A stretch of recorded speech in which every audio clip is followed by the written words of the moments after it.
तो चलिए आज समझते हैं एक बहुत ही दमदार गणितीय तकनीक को जो मुश्किल डेटा को भी संभाल लेती है। हम शुरुआत करेंगे एक आम प्रॉब्लम से, फिर देखेंगे उसका शानदार सॉल्यूशन और आखिर में दो असल उदाहरण भी लेंगे। देखिए, सीधी लाइन में डेटा फिट करना तो आसान है, पर तब क्या जब डेटा एक कर्व यानी वक्र बना रहा हो। तो इस मुश्किल को आसान कैसे बनाया जाए?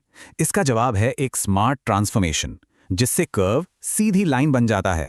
और ये कमाल होता है लॉगरिथम यानी लघु गणक से। हमारे कर्व वाले इक्वेशन y = a⁴ x से शुरू करते हैं।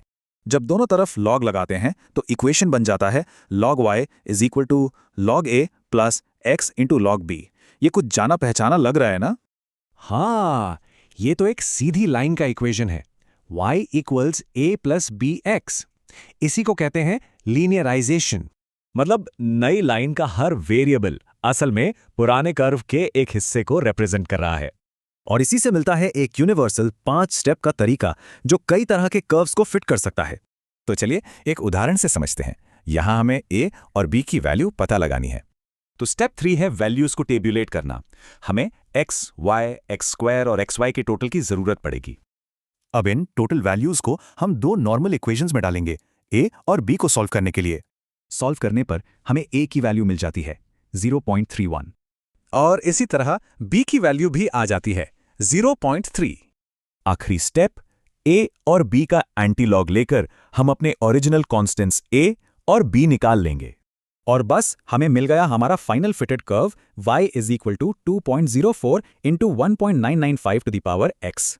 तो सवाल ये है, क्या ये तरीका दूसरे इक्वेशंस पर भी काम करेगा? चलिए एक फिजिक्स की प्रॉब्लम देखते हैं।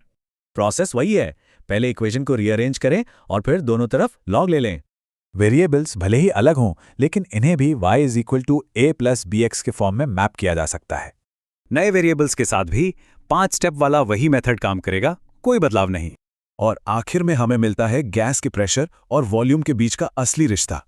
देखिए तरीका तो आसान है, पर बिना कैलकुलेटर और प्रैक्टिस के गलतियां होना तय है। इसलिए याद रखें, कैलकुलेशन में कम से कम 4 डेसिमल प्लेस तक जाएं और बेस 10 वाला लॉग ही इस्तेमाल करें। तो ये सोचने वाली बात है कि और कौन-कौन से नॉन लीनियर रिश्तों को इस तरह सीधा किया जा सकता है।